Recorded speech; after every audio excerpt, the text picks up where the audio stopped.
tão ruim a luz. Será que sou eu que estou péssimo?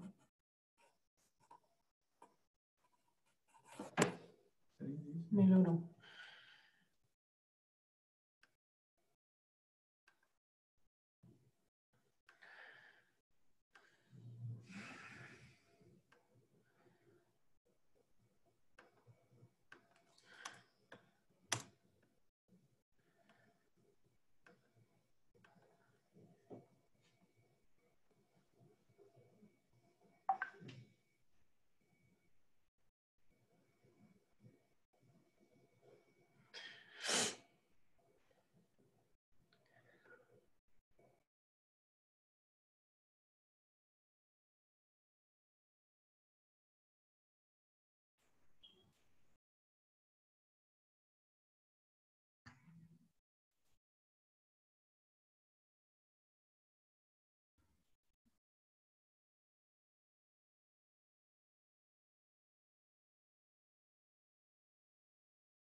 Bom dia, pessoal. Bom dia, Desculpa, professor, tudo bem? tudo bom? Mandei o link aí um pouquinho em cima da hora. Bom dia, Caiane. Bom dia, Larissa. Espero que vocês estejam bem. David, sempre aqui presente, dando aquela apoio moral para os professores. Eu vou. Deixa eu só dar uma fechada aqui, que deixei um monte de coisa aberta, vai ficar interferindo. Peraí. Pronto. Beleza. Vou montar aqui rapidinho para eu dar uma tosse.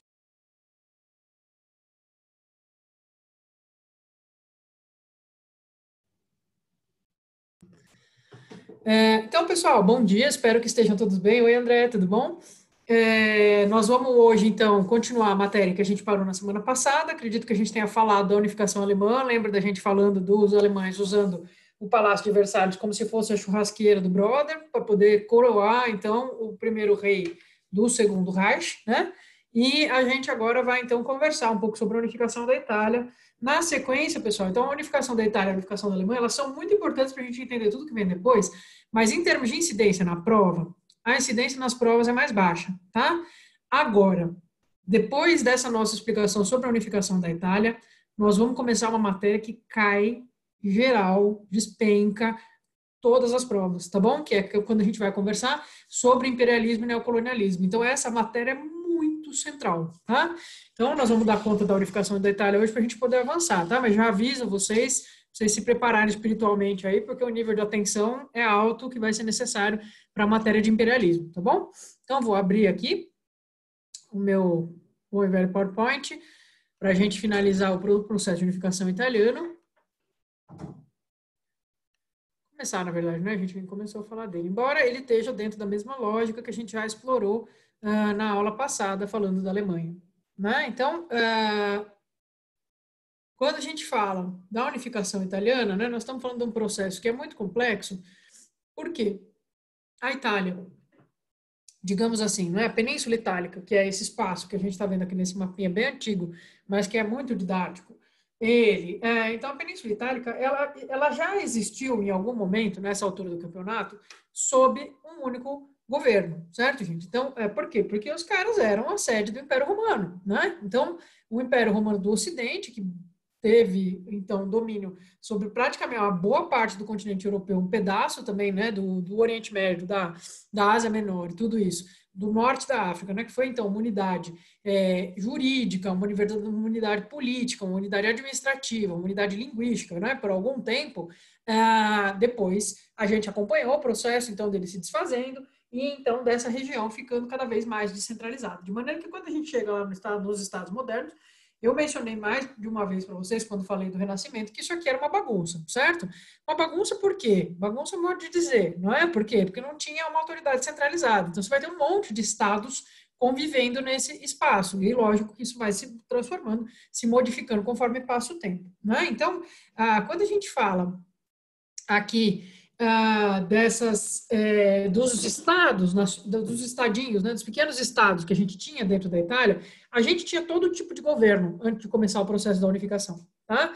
A gente tinha os estados pontificiais, que na prática funcionavam como uma monarquia, porque o Papa ele hierarquicamente funciona como um rei dentro da igreja, e nesse território ele era o chefe de Estado, certo? A gente tinha uma monarquia, de fato, o Reino das Duas Sicílias, né, que fica aqui para baixo dessa linha, certo? Que vai, tem um período que, enfim, pertence a algumas nobrezas italianas, depois vai passar para domínio espanhol, então tem uma presença espanhola forte aqui no sul da Itália, né?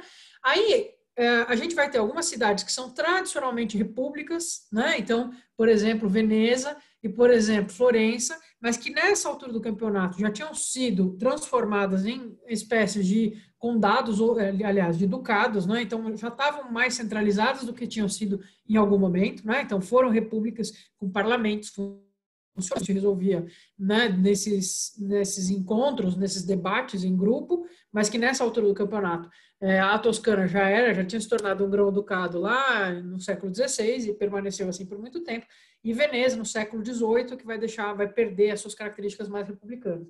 Então mesmo, mas alguns lugares permanecem sendo repúblicas, e aqui o norte, não é? A gente vai ter principalmente esse reino do Piemonte tendo uma grande importância, o reino do Piemonte da Sardenha, também autoridade centralizada, né? Então, Milão também é uma tradição grande de ser centralizado, poder centralizado na mão de um grande chefe militar, né? São os duques de Milão, antigos e tal. Então, por que eu estou falando isso para vocês? E aqui no meio, na verdade, a gente tem uma bagunça de um monte de pequenas cidadezinhas que às vezes são independentes, que elas não estão submetidas ao poder de nenhum desses estados e tal. Eu só quero dizer para vocês que o processo de centralização do poder na Itália, ele vai começar lá pelo século XVI, né? É que não tem nada a ver com unificar, ou seja, com essa península aqui, que tem esse formatinho da bota que a gente conhece, não é? Virar um país só, não é? Mas todas as regiões estão passando em alguma medida por processos de centralização, tá? Então, se você pega esse mapa 1200, 1300, tem 1 milhão de pequenos estadinhos a mais do que vocês estão vendo aqui. Isso vai, então, aos poucos se desfazendo e se tornando essas unidades maiores. Por exemplo, aqui o Grão-Ducado da Toscana, que vocês estão vendo, não é? Claro que Florença é o lugar mais importante, mas já está mais centralizado. Tudo bem? De maneira que a gente tem mais ou menos esse esquema que vocês estão vendo aqui quando começa o nosso processo, então, que a gente vai avaliar hoje, tá certo? Vocês precisam saber esses detalhes? Tipo, nossa, professor, o que você está falando de Piemonte, Lombardia, Credo, né? Preciso saber isso? Não, caras, não preciso. Só estou explicando para vocês, né, que há um panorama bastante complexo, o processo de unificação é bem notável que ele tenha conseguido juntar isso. Só que a Itália ela vai ter uma diferença muito importante em relação à Alemanha, tá certo?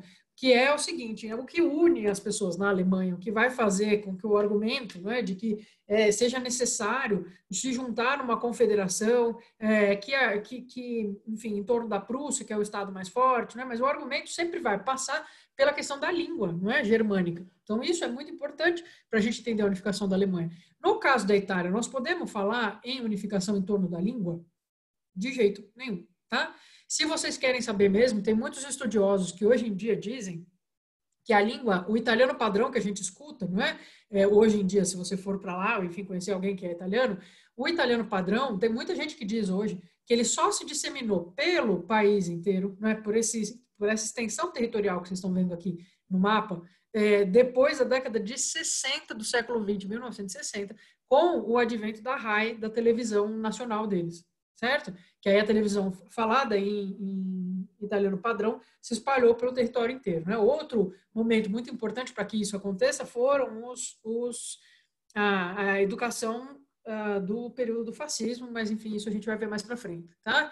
Então, o que acontece? Então, professor, você está dizendo que não tinha, digamos assim, uma unidade linguística? Não tinha e não tem até hoje. Hoje em dia esse processo, né, já se esvaneceu muito, mas tem muitas regiões ainda que se fala dialeto, e o dialeto é muito distante do italiano padrão, de maneira que, se você pegar alguém que só entende dialeto aqui da região do Vêneto e pegar alguém que só entende dialeto da região da Puglia, por exemplo, essas pessoas não vão se entender. São línguas muito diferentes, tá? Tem gente até que defende que são línguas diferentes de fato e não versões da mesma língua, beleza?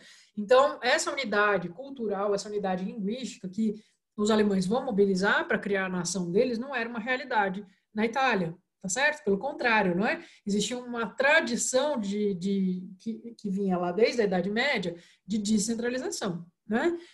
De características linguísticas e culturais muito próprias de cada cidade. E se vocês forem para a Itália um dia, ou se já foram, vocês vão ver, ou se conhecerem algum italiano, vocês vão perceber que o orgulho regional, o orgulho da sua própria região, do seu próprio pedacinho da Itália, é muitas vezes mais forte do que o orgulho em relação ao país como um todo, né? Toda cidade vai ter lá coisas históricas específicas, obras de arte específicas, uma comida que eles inventaram que só tem ali, né? Então, essa questão, né, do regionalismo lá é muito importante, tá certo, gente? E tem a ver com essa tradição de descentralização depois do fim do Império Romano, beleza?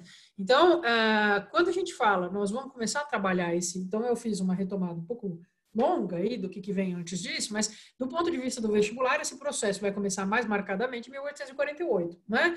Como todos os outros que a gente viu aqui, né? 1848, a Primavera dos Povos, vai ter as suas implicações na Itália também, não é?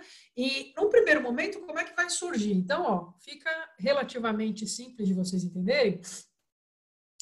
Se vocês observarem que esses roxos aqui são presença austríaca, ok? E esses listradinhos aqui são presença francesa. Então, são territórios colados aqui na bota, certo?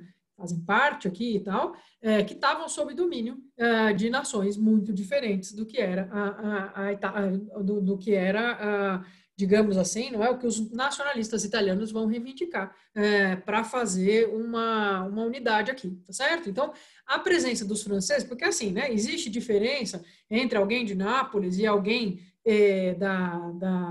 de Milão? Existe, mas existe uma diferença muito mais expressiva entre uma pessoa da Áustria e uma pessoa de Milão, ou entre uma pessoa da França, não é? E uma pessoa de Nápoles, do que o contrário, tá certo, gente? Então, os movimentos de 1848 na Itália, eles vão ter essa peculiaridade. A primeira coisa é que são movimentos que vão se organizar, principalmente nos lugares que estão em contato com esse domínio mais marcadamente não italiano, digamos assim, os domínios da França e os domínios da Áustria, certo?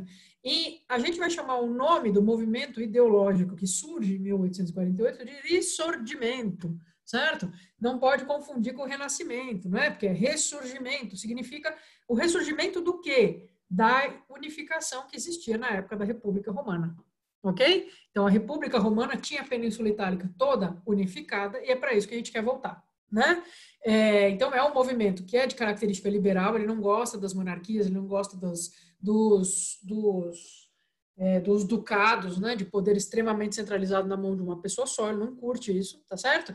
E, ao mesmo tempo, tem um elemento do nacionalismo, da maneira como ele vai surgir na Itália, não é? Então, o nacionalismo da Itália, desde o começo, ele vai passar por cima, digamos assim, dessas diferenças culturais em nome desse passado de unificação. Deu para entender isso, gente? Isso é uma coisa muito importante para entender o processo como um todo, tá? Espero que não tenha ficado confuso, porque a Itália é confusa mesmo, então, às vezes, a gente fica confuso, não é? Então, se vocês entenderam isso, né, qual que é a lógica desse movimento nacionalista, por favor, Henrique, diga. Professora, então era bastante fragmentada na Itália essa questão de cultural, não tinha uma hegemonia, uma homogeneidade. E essa questão dos ducados, os ducados, tipo, são duques que comandavam, mas eles eram vassalos de rei, mas tipo, tinha alguma coisa envolvendo vassalagem aí, porque já passou, né, esse período, ou não? Henrique, acho que a sua pergunta é muito boa, cara. Porque, assim, a verdade é que os títulos de nobreza organizaram a administração pública até o antigo regime, tá bom? Então, é lógico que, normalmente, quando você tem um lugar que nem a França, por exemplo, né, você tem todos os outros nobres, eles vão estar submetidos ao rei, né, dentro da França. Agora, a Itália não tinha uma autoridade única, né? Então, o grão-duque da Toscana, ele era uma espécie de rei local, só que o título dele era de grão-duque, né? E ele não necessariamente ele ia estar submetido a um soberano que era o rei, entende? A gente tinha lá o rei de Nápoles e duas Sicílias, que era um nobre, e aí você tinha convivendo o grão-duque da Toscana, e eventualmente eles iam fazer guerra, mas eram estados separados, deu para entender? Então, quando eu falo dos ducados, é porque o ducado é a segunda maior, digamos assim, possibilidade, né? Podia ser um reinado, um principado, e depois é o ducado já em termos de tamanho, tá certo? Então, os ducados, eles são muito importantes, né? O de Urbino, o de Ferrara, o da Toscana, o do Vêneto, enfim, são todos importantes para a gente entender essa dinâmica, tá bom? Então, assim, passou essa estrutura medieval? Não muito, não sei se dá para perceber. Então, professora, mas você está dizendo então que a gente ainda tinha a persistência dessas relações com os títulos de nobreza? Sim, desde que você entenda que, ao mesmo tempo, isso convive com cidades independentes e livres que não necessariamente funcionam dessa maneira. E que, às vezes, dentro desse ducado, eu tenho uma cidade super importante com uma burguesia ativa. Dá para entender isso? Quem que eram os grãos-duques da Toscana até o século XVIII? Vocês sabem? Conseguem chutar? Era uma família. É a família dos Médici, tá certo, gente? Ué, professora, mas os Médici não eram mercadores, burgueses? Eles eram, mas depois eles vão virar nobres, ué. Eles mesmos vão determinar que toda a região da Toscana, que tinha um monte de cidade independente, vejam esse processo histórico, coisa impressionante que os Médici vão fazer. Eles vão virar nobres e vão dominar a região da Toscana inteira. Então, e aí é um processo difícil. Eles vão ter dois papas, os dois papas vão investir nisso, até que eles conseguem centralizar o poder na mão da família. Aí vai durar mais ou menos quase 200 anos esse domínio, depois passa para uma família austríaca, tá certo? Então, eu estou dando esse exemplo só para você entender que não é incompatível isso que a gente associa à Idade Média com esse princípio da modernidade, não na Península Itálica, onde você não teve esse processo precoce de centralização na figura do rei, como aconteceu na Inglaterra, em Portugal, na Espanha e na França, tá bom? Beleza, Henrique? Deu para entender? Essa pergunta foi excelente, tá? Deu para entender, professor. Obrigado. Imagina. Então, gente, é complexo mesmo de entender. É por isso que são tratados, tanto a Alemanha quanto a Itália, são tratados como casos excepcionais, né? A gente não fica falando para vocês eles lá quando a gente está discutindo começo da Idade Moderna, porque senão fica uma confusão na nossa cabeça, né? O ponto é que todas essas autoridades aí centralizadas locais, né, e as descentralizadas, as cidades que são independentes e os estados pontificiais, enfim, vão começar a ser olhadas por uma parcela da população no sentido de pensar que isso tudo deveria fazer parte do mesmo todo, né? E aí isso é o que a gente vai chamar de ressurgimento. Quem que é o grande ideólogo desse processo, ou seja, o cara que escreve sobre isso e que vai viajar defendendo essa ideia, que vai articular pessoas em torno dessa ideia? É o Giuseppe Mazzini, né? Então, a gente vai ver 3 lideranças da unificação italiana hoje.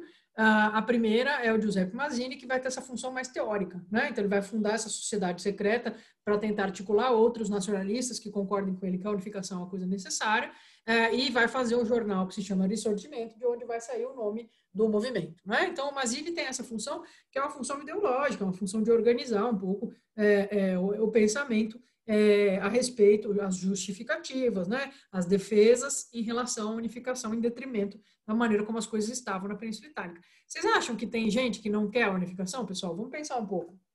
Vocês acham que a unificação é uma coisa que agrada a todo mundo? Com certeza não é, né? Com certeza não é, porque como que se a gente tem um processo de unificação, como é que ficam todas essas autoridades aqui desses pedaços? Será que vai dar para pôr todas elas dentro do governo? A gente sabe que não, né? Então, necessariamente a unificação, assim como na Alemanha aconteceu isso, necessariamente a unificação, ela vai significar que algumas autoridades locais, elas vão perder poder, não é? Então, é lógico que a gente vai ter um monte de gente que não quer essa unificação acontecendo de forma alguma. E um dos grupos que vai ser mais contrário à unificação da Itália vai ser justamente a alta cúpula da igreja, tá certo? A alta cúpula da igreja é muito contra, porque vê os seus estados pontificiais ameaçados pelo processo, certo? Então, a gente tem que ter isso em mente, né? Então, deixa eu ver aqui, tem uma pergunta.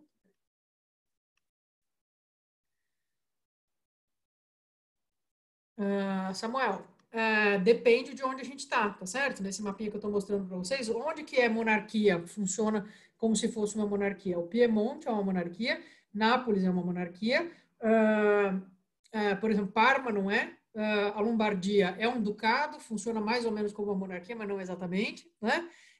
Veneza é um híbrido de república com ducado, meio esquisito, tá certo? Então depende do lugar onde que a gente está, beleza? Não dá para dizer que é tudo monarquia, não, tá? A gente vai ter um monte de estados menores que não estão nem indicados aqui, que são repúblicas, ok? Então, voltando para cá.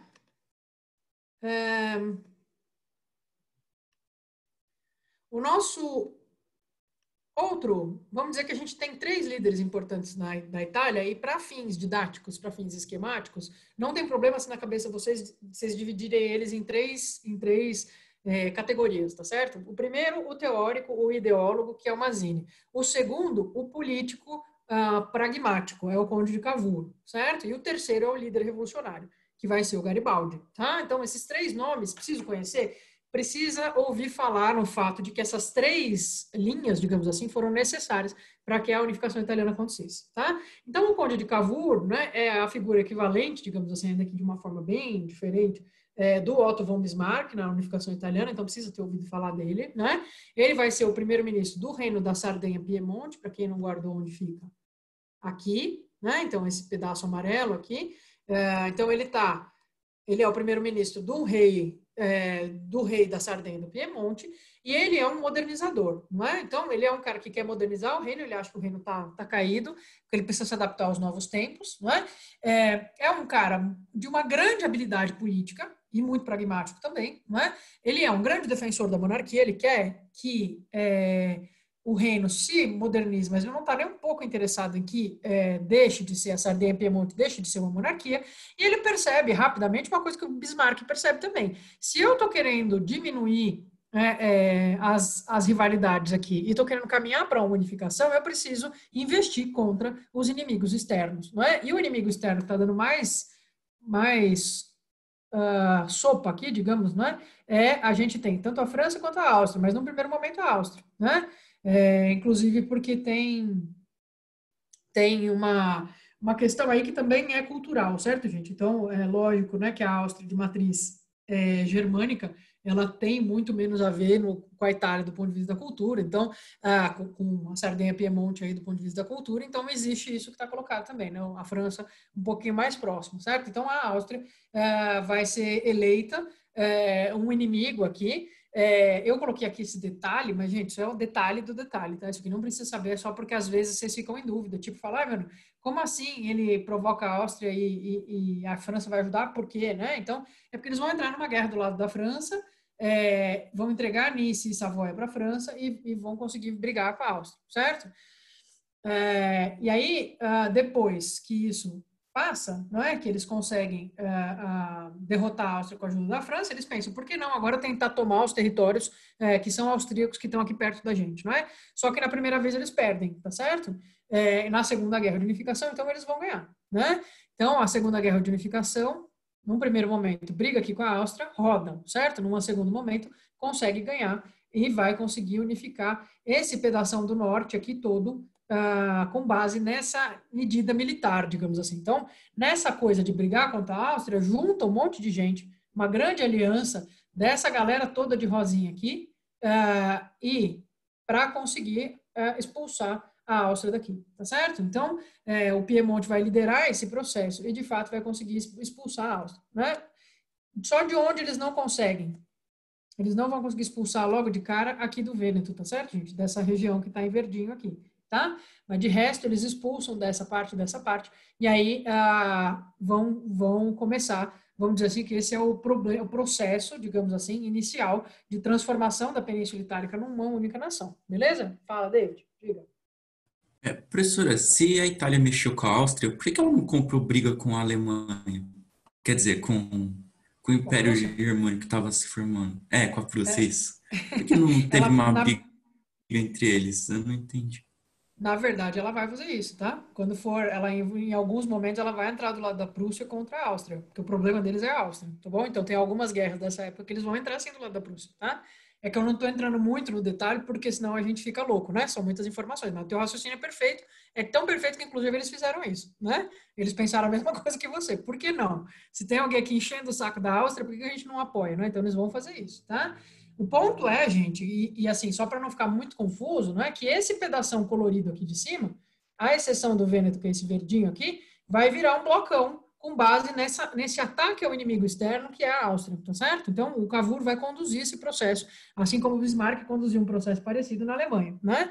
Eu falei para vocês que é só aqui do rosinha para cima. Então, aqui a gente ainda tem questões, certo? Quais são? Essa parte aqui, que é o Reino das Duas Sicílias, e os estados pontificiais, principalmente, né? Como é que vai funcionar nessa parte mais do sul? Bom, aí a gente vai ter a figura do Giuseppe Garibaldi, certo? O Garibaldi era uma figura muito diferente do Cavour, tá? O Garibaldi era um revolucionário republicano, ele não queria saber de monarquia, não queria conversa em relação a isso, tá? Ele vai formar um exército que não à toa fica conhecido como Camisas Vermelhas, né? E ele quer libertar, então, vai começar pelo sul, porque ele quer libertar a Itália das monarquias em geral, não é? Desses ducados em geral, ele quer acabar com isso. E vai, de fato, conseguir levar isso a cabo, que é uma coisa muito impressionante, não é? Então, o sul da Itália está centralizado desde muito tempo, né? Desde o período pós-Império Romano, rapidamente isso aqui se centraliza, tá certo, gente? E está sob domínio espanhol desde o meio do século XVI para frente, e simplesmente os exércitos dos Camisas Vermelhas do Garibaldi vão lutar guerras sangrentas e vão expulsar os espanhóis daqui, tá certo? Então é o fim do domínio dos Bourbon aqui nessa região, tá? Espanhóis / franceses, né? Porque é a mesma dinastia, enfim. Então eles vão expulsar os Bourbon da Itália, conquistar a Sicília, conquistar Nápoles, e aí você conquistou Nápoles, veja, Nápoles é a sede do reino. Então você conquistou Nápoles, você levou todo esse pedaço aqui para baixo dos estados da igreja, tá certo? E quem que vai apoiar o Garibaldi, né? Onde ele começa? Vejam, o trajeto do Garibaldi é esse verdinho que vocês estão vendo aqui, ó. Porque o Giuseppe Garibaldi, embora ele seja um herói italiano, não é? Tipo um herói da história italiana, ele nasceu, na verdade, aqui, ó, não conta para ninguém. Hoje é França, né? Mas ele nasceu aqui em Nice, né? E aí ele vai, vocês sabem que ele vai dar um rolezão, tal, até no Brasil ele vem parar, né? Enfim, vocês estão ligados a essa história, né? Mas, enfim, para além disso, que isso não nos interessa agora, é a burguesia de Gênova que vai apoiar o Garibaldi, né? Porque precisa de dinheiro para fazer guerra, certo, gente? Não é assim, vocês juntam um monte de brother e vai lá brigar com os Bourbon, que são uma dinastia antiquíssima. Não é bem assim que funciona. E por que Gênova faz isso? Gênova está interessado em todos esses portos aqui. Gênova é uma cidade comercial muito importante, né? Então, a burguesia de Gênova está interessada na unificação e, sobretudo, numa unificação que arranca esses nobres aqui e permita a modernização dessa região, tá certo? Então, Gênova vai apoiar o Garibaldi vem para cá, começa pela Sicília, depois sobe e toma Nápoles. Quando ele toma Nápoles, ele leva o resto todo, né? Porque Nápoles é a sede do governo, tá certo? Então, tomando Nápoles, aí resolveu. Aí vocês poderiam pensar, bom, o próximo passo do Garibaldi, então, é fazer guerra contra o Cavour, né? Porque ele é republicano, o Cavour é monarquista. Ele levou aqui essa parte, toda essa parte de baixo aqui laranja, e aqui do rosa para cima virou uma monarquia sob o governo do Cavour, certo? Quer dizer, que é primeiro-ministro, né? O rei, na verdade, é o Vítor Emanuele, certo? Então, aqui, vamos dizer, nesse pedaço todo aqui, a gente tem uma monarquia com o Cavour de primeiro-ministro. E aqui a gente tem o Garibaldi, que tomou o poder e é republicano. Vai dar ruim, certo? Vocês não pensaram aí que vai dar merda? Vai ter conflito, né? Aqui, que é uma das coisas mais surpreendentes dessa história, então, é que o Cavour, vejam o grau de habilidade dos dois, né? Porque eles não entram em guerra. O Garibaldi, e aí aqui eu acho interessante essa charge, por isso que eu trouxe ela para vocês, né? Vejam que são os dois aqui, como se eles estivessem fabricando a bota em couro, né? Que é a Itália, propriamente dita, tá certo? Aqui é o Cavour, aqui é o Garibaldi, né? Estão os dois meio com os instrumentos, meio como se eles estivessem cortando e moldando a bota, né? Porque um vai ser responsável pelo sul, o outro vai ser responsável pelo norte. Mas, de todo modo, o que vai acontecer é que eles chegam num acordo. O Cavour, é lógico, está apavorado com a ideia dos camisas vermelhas chegarem no norte, né? As burguesias do norte também não estão muito interessadas nisso, né? Não querem uma coisa tão radical assim. Então, o que vai acontecer é que vai ter um grande acordo e o Garibaldi vai entregar os territórios para o Vítor Emanuel, para o rei da Itália. A Itália vai se unificar sob uma monarquia, tá certo? Então, é assim que ela se unifica no primeiro momento. O Vítor Emanuele I é o primeiro rei da Itália, tá? Agora, vejam bem o que vamos ter aqui que acontece. De todos esses territórios que estão aqui, que vocês estão vendo, faltaram 2, não é? Então, tudo isso aqui, os estados da igreja, não é? Os estados da igreja não estão dentro desse processo de unificação, porque o Garibaldi não avança sobre eles, né? E o Cavour também não. Veja que para aqui, o Rosinha, né? Então, a Roma está aqui, certo? Então, os estados pontificiais, que nessa altura eram esse pedacinho aqui, ficam de fora, né? E aí, como é que faz, pessoal? Ao mesmo problema com o Vêneto aqui, que é verde, né? Então, eles poderiam ter parado por aí, mas, como eles querem unificar a península, não é? Esses 2 lugares vão ficar um problema. E é claro que Roma tem toda uma conotação simbólica também, não é? Não se esqueçam que a unificação foi feita dentro da lógica de que era preciso restabelecer a grandeza da República Romana, né? Então, professora, mas que doideira, eles querem restabelecer a República Romana, mas fazendo uma monarquia com o rei no poder? Sim. Eles vão juntar as duas coisas, tá bom? Porque o movimento do Ressurgimento e o movimento do Garibaldi eram mais radicais, eles queriam a república de fato. Mas sempre dá para adaptar, certo, gente? O próprio Otávio Augusto não falava que ele, o imperador, era o mais zeloso, protetor das instituições republicanas, que no império dele as instituições republicanas funcionaram melhor do que nunca. Então é tudo uma questão de retórica, de como você coloca, né? Mas de todo modo, essa ideia da Roma antiga que unificava a península está permeando, né, todo esse processo. Então, nós precisamos resolver o Vêneto, precisamos resolver Roma, não é? Como é que vai resolver isso? Então, aqui, ó, David, falando da tua pergunta, em 1866, a Prússia e a Áustria vão entrar naquela guerra que a gente conversou, e aí a Itália vai entrar do lado da Prússia, né? Com que condição? A condição básica, né? Vai falar, a Prússia, se vocês querem ajuda, a gente topa, mas vocês vão fazer o favor, não é? De liberar o Vêneto para nós aqui, se vocês ganharem, a Áustria perder. A gente quer o Vêneto. E aí eles entram num acordo para a Prússia interessa, não é? Então eles conseguem recuperar o Vêneto dessa maneira. E aí tem umas histórias super viagem, né? De destacamentos de escaladores nas montanhas, né? É uma região bem pouco aprazível fazer guerra, né? Enfim, então a gente vai ter essa presença ali e eles vão conseguir o Vêneto de volta. E aí sobra Roma, né? E aí Roma existe um problema, que é o seguinte, quem que protege os estados pontifícios? Tradicionalmente ali, né? A França, tá certo, gente? São exércitos franceses, né? Por conta do extremo vínculo que existe entre a França e a Igreja, a Revolução Francesa atacou isso, mas não sei se vocês lembram que o Napoleão voltou atrás, veio conversar, falou, não, Igreja, veja bem, não é assim e tal. Entre as muitas coisas que o Estado francês fez para se reaproximar da Igreja Católica depois, digamos, né, da grande treta que foi a Revolução Francesa, né, uma das coisas vai ser garantir a proteção do Papa. Então, Roma tem exércitos franceses presentes para defender o Papa. E o que acontece? Lembram, em 1870, a gente tem a guerra da Prússia contra a França e a França toma a piaba, lembra disso? Napoleão III vai ser um fiasco, ele vai ser preso logo no começo da guerra, e a própria França vai virar a Comuna de Paris e os escambais. Vocês lembram de tudo isso, né? Então, com tudo isso acontecendo na França, vocês acham que eles têm condição de manter os contingentes lá em Roma para defender o Papa? Eles não vão manter, certo? Por conta dessa turbulência interna da França, os exércitos franceses vão deixar Roma, não é? Por causa da guerra franco-prussiana, das turbulências internas e etc. E aí vai ficar bom, vai ficar fácil, né? Aí o Victor Emmanuel olha e fala, bom, não tem mais exército francês, a guarda pessoal do próprio Papa não é o suficiente para impedir a gente de tomar a cidade. Então eles simplesmente invadem e anexam Roma. O Papa Pio IX vai resistir, é lógico, ele vai se trancar onde hoje é o Vaticano, e vai depois... eu acho que é possível, sim. Estão me falando aqui, é o período mais vulnerável da igreja, acho que é um dos mais, né? Felipe, diga. Oi, Pro. Eu não entendi muito bem qual foi o interesse do Garibaldi em não guerrear. Beleza, tipo, em cima, no norte tinha uma monarquia, e ele era republicano. E por que ele abriu mão dos territórios do sul? Olha, eu acho que essa pergunta é muito difícil. Acho que é uma pergunta que muita gente já se fez, assim, né? Toda vez que a gente estuda isso, a gente fica, mano, mas o que deu no Garibaldi, né? Por que existe esse acordo? Eu acho que tem muitas coisas aí, né? Uma coisa é você conseguir fazer guerra, né?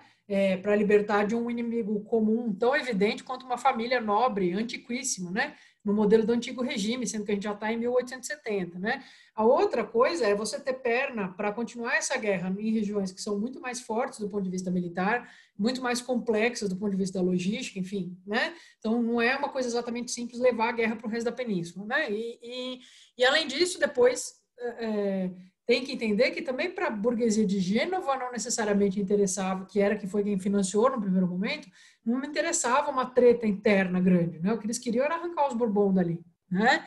E modernizar essa região, né? Ter acesso também a possíveis redes comerciais e tudo isso. Então, com isso colocado, por mais republicano que fosse o Exército das Camisas Vermelhas e o próprio Garibaldi, não é? Eu acho que o que acontece é uma avaliação, que o que vai ser melhor do ponto de vista prático é pressionar essa monarquia para ela ser uma monarquia constitucional, né?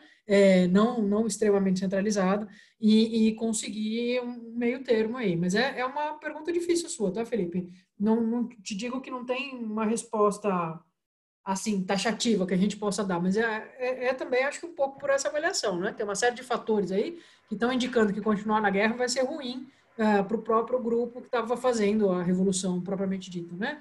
E é lógico que tem, enfim, mil pressões econômicas, políticas externas, né, e tudo isso.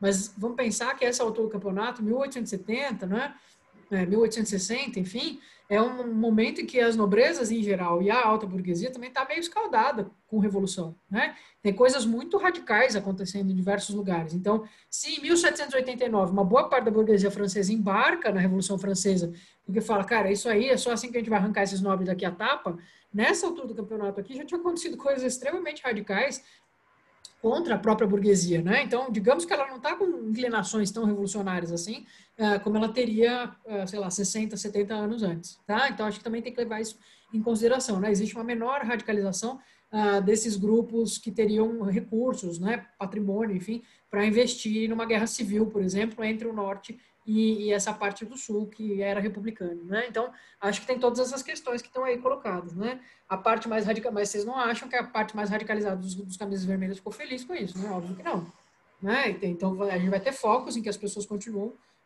lutando, enfim, não é uma coisa linear, tá certo? Mas na prática o que acontece é esse acordo, tá? Beleza, Felipe, respondi a tua pergunta? É uma pergunta difícil. Beleza, respondeu sim. Fez bem mais sentido. Valeu, pô. Imagina.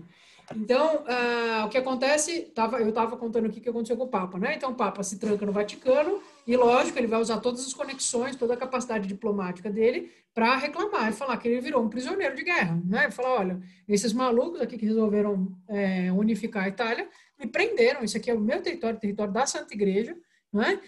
Lembram-se quando que foram concedidos os estados pontificiais, gente? Lá no Pepino Breve, né? Faz 1 milhão de anos já, nessa altura aqui do campeonato, né? Os estados pontificiais chegaram a pegar quase 1/3 do território da Península Italiana, nas épocas que eles foram maiores, né? De repente, eles já estavam com esse pedacinho só aqui, aí chega a rapaziada falando, então, acabou, não tem mais estado pontificial, porque isso aqui é tudo Itália agora, né? Então, a gente vai ter essa... E vocês acham que isso significa só uma questão do controle do governo, do que acontece aqui? Não, é muito patrimônio. É uma região muito, extremamente rica, não é? Com muito patrimônio. Então, é lógico que a igreja vai se debater o quanto ela puder contra isso. Mas a questão é, ela não tem armas para se defender e o Vítor Emanuel tem armas e simplesmente toma a cidade, né? Então, aí o que vai acontecer? Usando a boa e velha tática do plebiscito, o Vítor Emanuel vai perguntar, vocês acham... População de Roma, vocês querem fazer parte da nova Itália ou vocês querem continuar como Estado pontificial? E daí eles votam por ser anexados para o novo Estado Nacional Italiano, né? Então, isso ganha a maioria e a Roma e seu entorno, né, o Lácio, passa a fazer parte da República, da monarquia italiana, certo? E aí essa questão aqui vai voltar depois, não é? Porque a igreja não vai se conformar com isso, né? Vocês não podem achar que a igreja vai falar que legal, levaram o nosso território histórico, a gente perdeu patrimônio pra caramba, imposto pra caramba, um monte de coisa pra caramba, e agora a gente está aqui isoladinho, né, aqui, né, dentro dos nossos edifícios religiosos, mas a gente não tem mais um Estado para chamar de nosso. É claro que não, né? Eles vão cair atirando, certo, gente? Então, eles vão ficar ao longo de muitos anos aí numa grande pressão diplomática, política, para tentar resolver isso aí. E a gente vai ver que a resolução disso vai passar pelo fascismo durante o período fascista italiano, tá? Mas não, isso são cenas dos próximos capítulos, tá bom? Por que eu vou falando isso aqui tudo para vocês desse jeito? Que a gente precisa entender que daqui vão sair coisas importantes para entender o fascismo na Itália, tá? Essa era uma matéria que até pouco tempo atrás era tratada meio de qualquer jeito, né, no curso de História Geral, mas hoje em dia não dá mais para a gente tratar de qualquer jeito, porque essa palavra ela passou a fazer parte do nosso vocabulário político cotidiano, né? Se a gente concorda ou não concorda, enfim, não importa muito. O que importa é que fascismo se fala todo tempo, em todo lugar, agora. Então, isso faz com que isso volte, né? E também em termos estatísticos de prova mesmo, esse tema passou a ter uma importância muito grande. Então, nós vamos discutir isso quando estivermos discutindo as ascensões dos conflitos da Segunda Guerra Mundial, tá bom? Deu para entender, pessoal? Ficou claro esse processo? Então, o que eu preciso saber, professora, no fundo, né, desse processo? Só preciso entender que o Cavour vem unificar pelo norte, o Garibaldi pelo sul, que são dois modelos diferentes, mas que o Cavour acaba levando, não é? E que a gente tem essa questão aí, então, com a região de Roma, a região do Vêneto, que vão ser anexados por último, através desse jogo político, enfim, de guerra, que vai acontecer aí na época, tá bom? Grosso modo, são essas coisas que precisam ficar claras na cabeça de vocês quando vocês pensarem na Itália. Outra coisa que precisa saber é mais ou menos essa datação, tá? Por quê? Porque quando a gente fala de França ou Inglaterra como países, a gente está se referindo lá depois da Guerra dos 100 Anos, já dá para falar, né? Então, 1400 e cacetada, a gente já consegue falar nisso. A gente só vai falar Itália sem aspas quando a gente tiver depois de 1870 aqui, certo?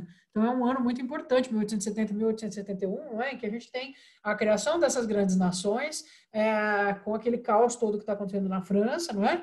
A Comuna de Paris, enfim, e isso tudo vai levantar a bola para o que vai acontecer depois, tá certo, gente? Então, precisa meio que ter noção aí que é nos anos 70 do século XIX que isso tudo está rolando, ok? Beleza? Bom, se vocês estiverem com tudo esclarecido até aqui, tá tudo bem, gente?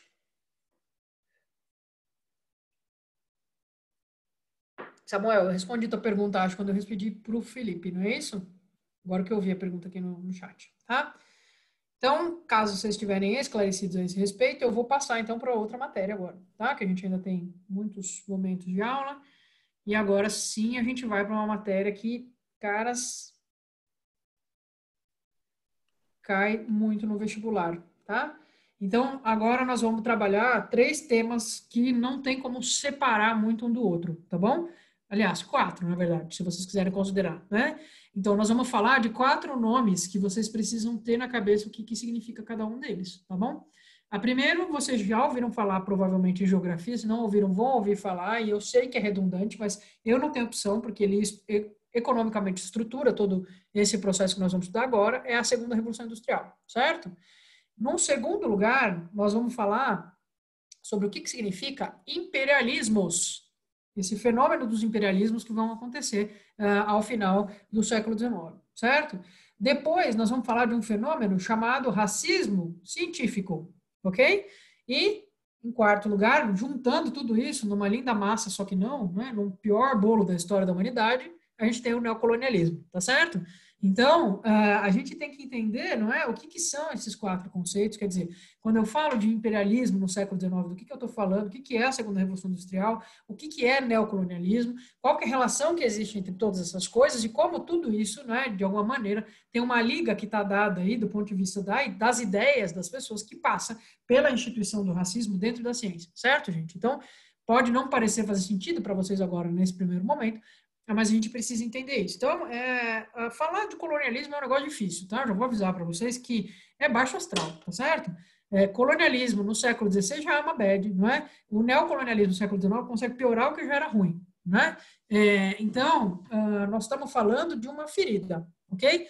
De uma ferida que foi aberta em todos os lugares em que existiu essa presença colonial europeia. Nossa, professora, mas está sendo um pouco parcial. Eu estou sendo parcial, mas aqui não tem como, gente. São fatos históricos, tá certo? Coisas terríveis foram promovidas em nome do colonialismo, ok? Terríveis. A gente vai falar de algumas delas, tá? Mas hoje existe um certo consenso dentro da história que isso foi simplesmente ruim e ponto para os territórios onde aconteceu, tá bom? Então, a gente precisa entender por quê, como que isso se colocou. Existe uma parte aqui que nós vamos precisar falar, que é uma parte que eu não gosto de falar disso, porque isso me deprime, mas vocês precisam entender o que significa falar que o racismo surgiu dentro da ciência, tá? Então, se preparem que esse pedaço da aula de hoje, a próxima, é um pouco pesado, tá bom? Mas é isso, não adianta fingir que as coisas não existem, né? A gente precisa lidar com elas, ok?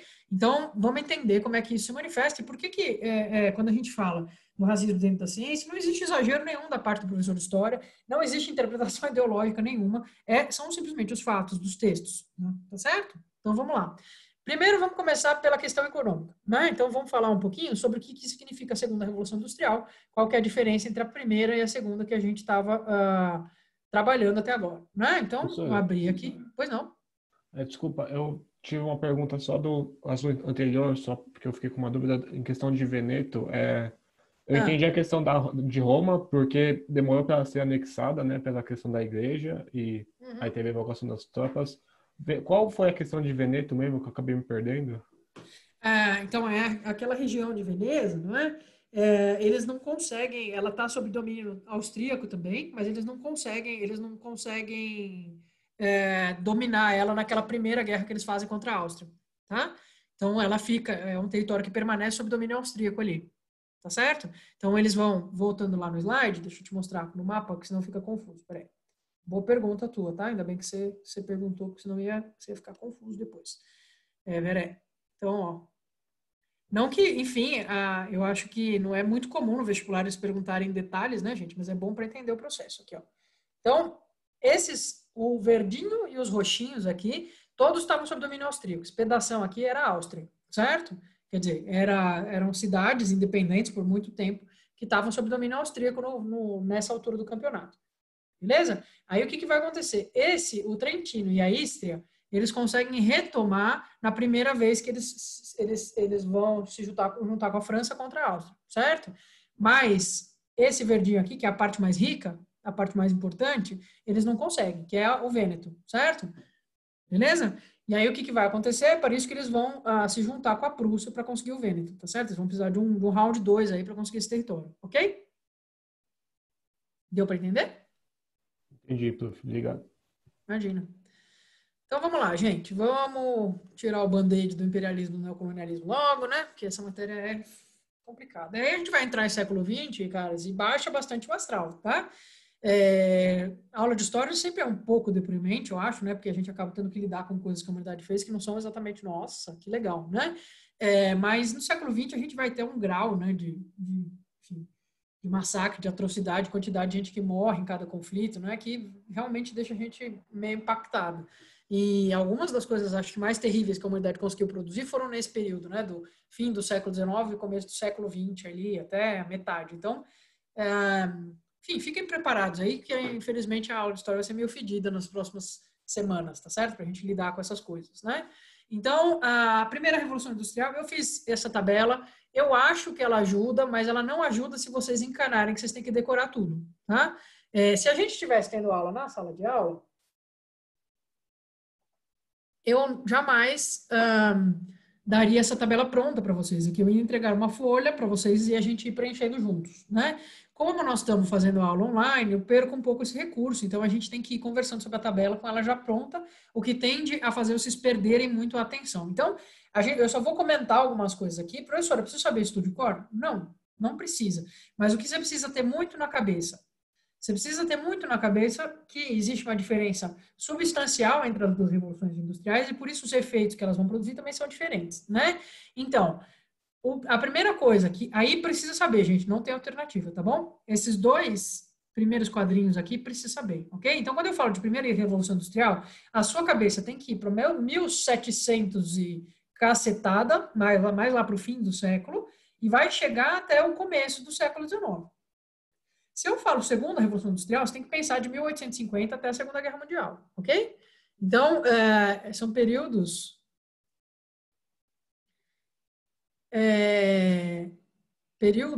enfim, bem diferentes, né? Então, professora, não consigo guardar essas datas. Guarda só a Segunda Revolução Industrial a partir de 1850. Tenta guardar esse marco, assim, porque aí já ajuda você a resolver as questões mais para frente, certo? Quando eu falo de onde acontece a primeira Revolução Industrial, Inglaterra. A gente estudou os motivos da Inglaterra ter esse pioneirismo, dela ser importante, etc. Né? Depois, outros lugares vão se industrializar. Então, a Alemanha, a França, a Bélgica também vão se industrializar de formas diferentes. A França mais com produtos de luxo no primeiro momento, depois vai ter indústria de fato, não é? A Bélgica também, e a Alemanha principalmente com indústria bélica, como a gente conversou na aula passada, né?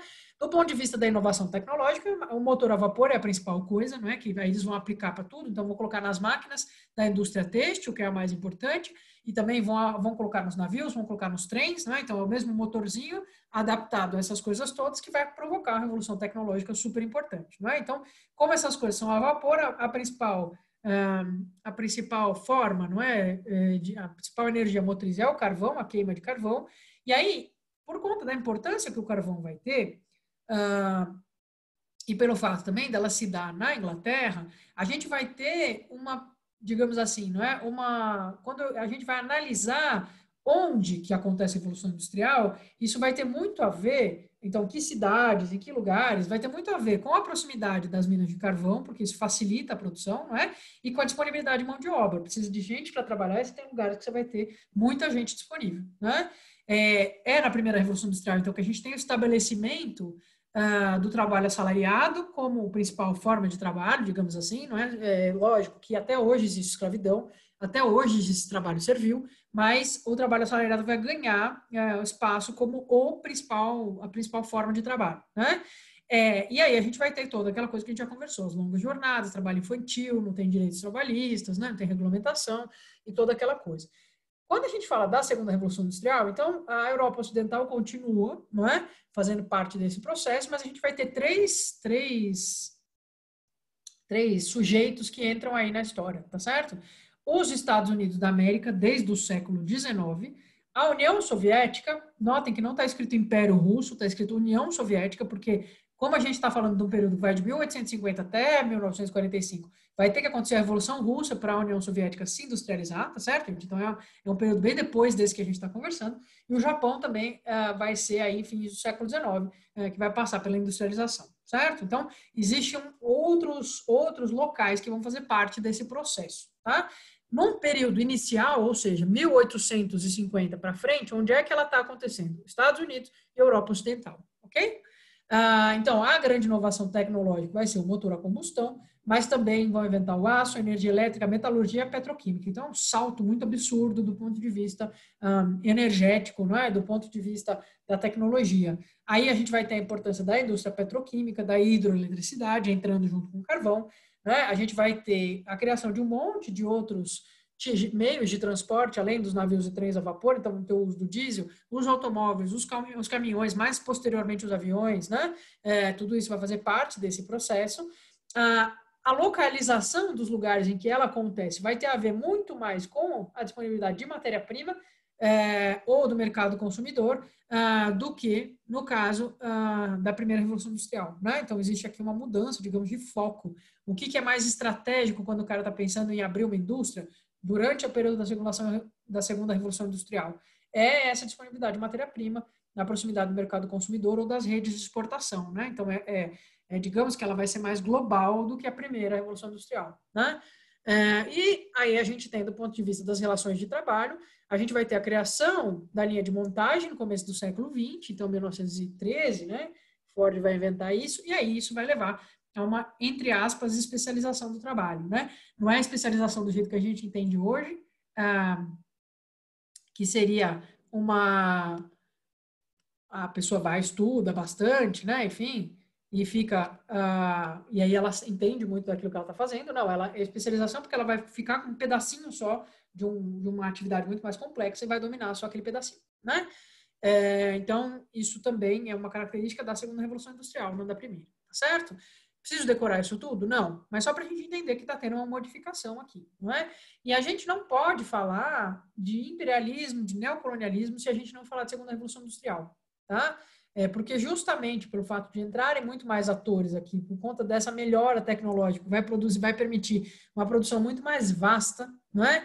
E que vai ter demandas de fontes energéticas que não estavam no jogo ainda, que a gente vai ter uma modificação no tabuleiro das coisas, vamos dizer assim, certo, gente? Então, até antes da segunda Revolução Industrial, se o meu território tem petróleo, faz alguma diferença? Não faz. Né? Você podia ficar muito mais feliz e contente do seu território ter carvão mineral do que de ter petróleo. Mas a partir do momento que se estabelece a indústria petroquímica, você tem petróleo, cara, você está no jogo, né? Você está no jogo e, inclusive, você pode vir a sofrer aí um certo assédio de certas nações que estão interessadas em petróleo, né? Então, o que eu estou querendo dizer para vocês, né, é que essas mudanças tecnológicas elas vão causar uma mudança e um rearranjo muito importante das forças políticas internacionais, globais, enfim, né? A gente vai ter uma modificação muito grande. Também vamos ter uma intensificação da produção e a gente vai ter um aumento da produção que é muito significativo, de maneira que a gente sabe que quando a gente fala, digamos assim, do gargalo, para os países que produzem muito durante a segunda Revolução Industrial, a gente sabe que o problema deles vai ser achar lugar para vender coisas, certo? Então, um dos principais motivos que vai impulsionar esses caras a irem para outros territórios, não é? Vai ser Sem dúvida, matéria-prima, fonte energética, né? Então, tem matéria-prima lá? Tem fonte energética lá? É que nem hoje, a gente precisa de uma série de elementos para poder fazer bateria de celular e tela de computador, né? Então, os lugares que tiverem isso, vai ter gente indo lá querer conseguir essas coisas. É assim que funciona, certo? Mas, ao mesmo tempo, a demanda por mercado consumidor começa a ser uma coisa muito importante. Então, eu preciso vender as coisas que eu estou produzindo, né? E eu estou conseguindo produzir com muito mais eficiência, muito mais quantidade. Então, o lugar que me fornece mercado consumidor passa a ser uma coisa importante para mim também. Né? Então, é uma modificação que a gente tem da primeira para a segunda. Né? E aí, a gente entra num quadro comparativo que eu preciso que vocês dominem, tá certo? Nós precisamos dominar esse quadro comparativo, tá bom? Então, existe uma diferença muito importante entre o colonialismo e o neocolonialismo, tá? O que a gente chama de colonialismo é o fenômeno que vai acontecer nos séculos XVI e XVII nas Américas, certo? O que a gente chama de neocolonialismo é o fenômeno que a gente está abordando agora no século XIX e que tem a ver com esse processo de segunda revolução industrial, né? Com essa busca por fontes energéticas, com essa busca por matéria-prima e por mercado, aliás, por mercado consumidor, ok? Então, são dois processos diferentes. Ah, professor, mas eu preciso saber, se o cara fala neocolonialismo, eu preciso saber que é 1800 e pouco? Com certeza você precisa, tá? Precisa saber, ponto. Neocolonialismo, sua cabeça precisa ir para os anos de 1800, ok? Então, quadrinho comparativo. O colonialismo, então vamos pensar lá no que aconteceu no século XVI e XVII. Primeira vez que os europeus vão colonizar algum lugar. Para onde eles vão? Então eles vão vir para as Américas, né? Nós aqui que vai rolar a partir desse processo, certo? Então, quem que vai promover? Quem que são os principais agentes do colonialismo do século XVI e XVII? A Espanha, Portugal, com toda a América Latina, né? América do Sul e América Central, praticamente. Aí a França, com uma parte do Caribe e um pedaço lá da América do Norte, do Canadá, certo? E a Inglaterra, com um pedaço da América do Norte. Que se vocês forem levar em consideração que era só aquela tirinha na costa leste dos Estados Unidos, nem é um território tão vasto assim, né? Mas eu coloquei aqui só para não dizer que não falamos. Mas do ponto de vista mais significativo, é a Espanha e Portugal, que são os principais atores, tá certo, gente? A Inglaterra e a França entram aí com menos impacto, né? Tudo bem? Então, essa é uma primeira coisa, tá? No caso do neocolonialismo, quem são os principais países neocolonialistas? Então, uma galera, tá certo? Sendo que o principal, o reizão aí do neocolonialismo é a Inglaterra, seguida na sequência pela França, pela Bélgica, pela Itália num nível um pouquinho menor e pela Alemanha. Não sei por que não tá a Itália aqui, né? Ninguém tá querendo passar pano para a Itália aqui, não. Vamos colocar ela aqui.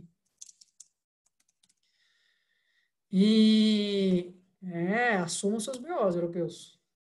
Então, vamos lá. O que é que estão buscando? Então, eu não sei por que não está preenchido, mas eu preencho com vocês aqui agora, então.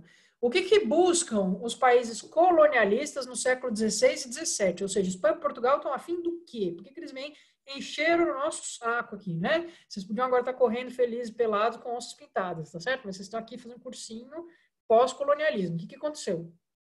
O que aconteceu? Eles vieram buscar matéria-prima, né? E vieram buscar produtos tropicais, certo?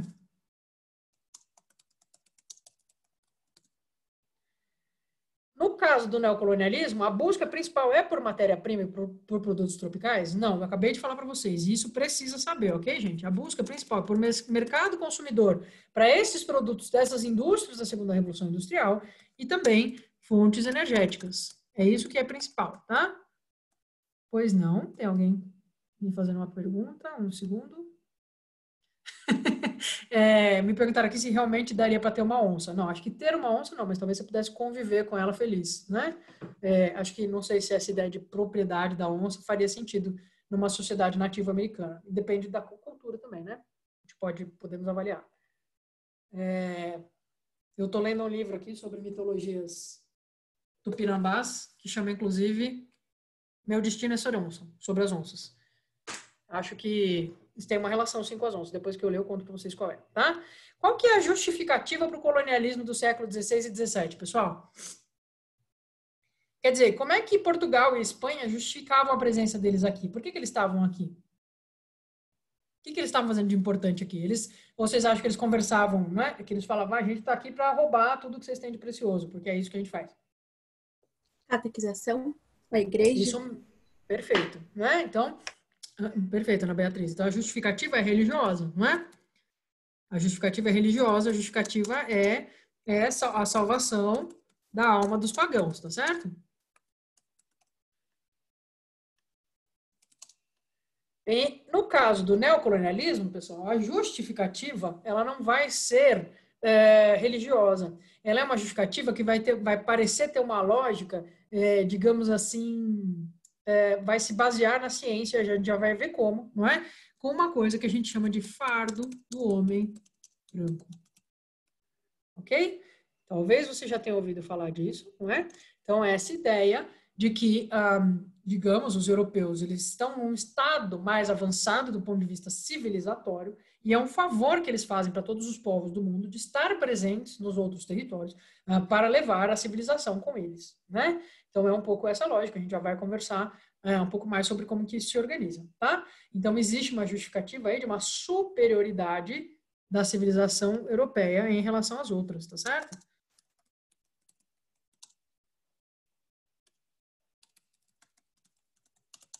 E também racial, a gente vai ver que passa pela questão da raça, tá?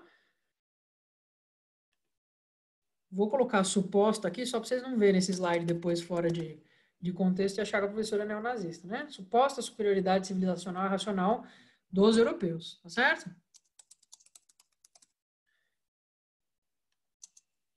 Por fim, a administração dos territórios no colonialismo, como é que ela funciona, caras? Né? Como é que se dá? Em geral, você tem a presença do próprio Estado colonial nos territórios. Então, a gente tinha vice-governadores indicados por Portugal aqui, presentes. A gente tinha vice-reis da Espanha, no Peru, no México, e todo mundo que administrava o território colonial era funcionário da coroa espanhola, era funcionário da coroa portuguesa. Então, a administração dos territórios era a administração direta da metrópole, certo?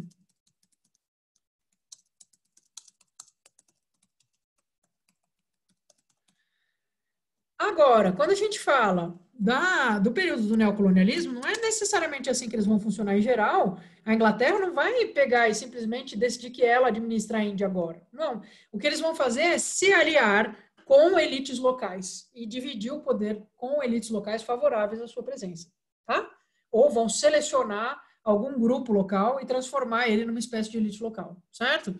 Então, existe uma divisão aí. Tem, com certeza, Henrique. Então, as capitanias hereditárias são justamente, precisamente, né, as unidades que vão gerar a estrutura administrativa do colonialismo português no Brasil, tá bom? Dá para entender? Então, no caso do neocolonialismo, como é que os ingleses vão fazer na Índia, por exemplo? Não é? Eles vão, eles mesmos, organizar tudo? Todo mundo é funcionário da coroa? Não é necessariamente assim que vai funcionar. E olha que a Índia ainda é um que eles têm mais controle, né? Então, eventualmente, tem a administração direta, mas também a administração, então, indireta.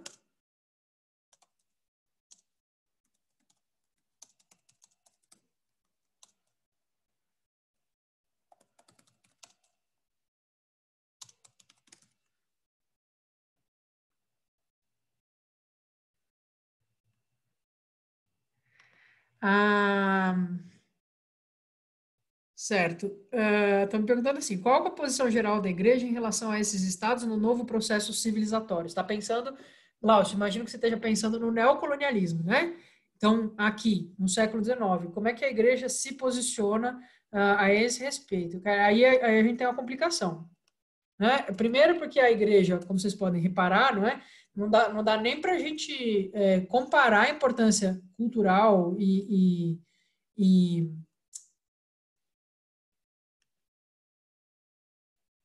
política, digamos assim, não é que a igreja tem no século XVI e XVII, que ela vai ter aqui no século XIX. No século XIX ela já sofreu toda a sorte de abalos, aí, inclusive vai, a partir da década de 70, inclusive, perder seus próprios territórios dentro da Península Itálica, né? Então, digamos que a igreja está baqueada aqui durante o período do neocolonialismo, não é?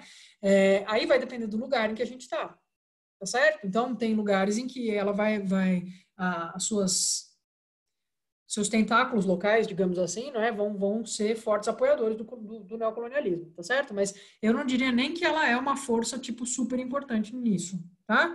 Ela é no sentido de que, em alguns lugares, a imposição do cristianismo vai ser parte, digamos assim, desse processo de civilizar as outras culturas. Mas ele não é nem de longe mais o norte desse processo, tá? A gente vai ver isso, ok? E aí, esse cristianismo não é necessariamente o cristianismo católico, dependendo de qual que é o país, aí a gente está diante de matrizes protestantes outras que vão se impor também, então tem toda uma questão. Então, professor, você está dizendo que esse fardo civilizatório não se dá através da religião? Se dá também através da religião, mas a gente vai ver que o argumento por trás dele não é mais um argumento religioso. A religião é um dos fatores que os europeus vão tentar impor numa série de lugares, né? Tudo bem? Beleza, Glaucio? Não sei se eu respondi a tua pergunta, tá? Então, eu não sei o que aconteceu aqui, porque que comeu todas essas coisas que estavam escritas antes, mas agora está escrito aí de novo. Quando eu mandar para vocês, já vai estar completinho. Então, pessoal, agora eu vou pedir para vocês respirarem fundo aí, porque o que nós vamos fazer agora? Eu, infelizmente, vou me utilizar da minha posição de professor aqui para fazer vocês chafurdarem no chorume, tá certo? Não é uma coisa que eu gosto de fazer, ok? Mas a gente vai dar uma mergulhada no pensamento racista do século XIX, tá? Por quê? Porque vocês precisam entender que isso existiu, ok? Precisam entender que isso existiu, mas assim, é muito horrível e é muito ofensivo e é muito zoado para qualquer pessoa que tenha uma consciência ler o que esses caras estão falando a respeito de raça e dessa questão, tá bom? Então, estou avisando já que vai ser desagradável, tá certo? Mas, como eu disse para vocês, em história a gente não pode tapar o nariz e fingir que as coisas não existiram, porque isso costuma dar errado, né? A nossa função, o historiador, é sobretudo um revolvedor de cadáveres, certo, gente? Né? Tem um historiador famoso que fala isso, né? Que a gente, enfim, quando tem cheiro de matar a gente, certo? Por quê? Porque a gente não gosta de deixar o que é feio para debaixo do tapete, né? Então, nós precisamos, e essa é uma questão muito premente, então a questão racial tem sido muito debatida socialmente falando, esse ano veio muito à tona, não é? Então nós precisamos ver as raízes históricas desse processo, como ele está associado ao colonialismo, ok?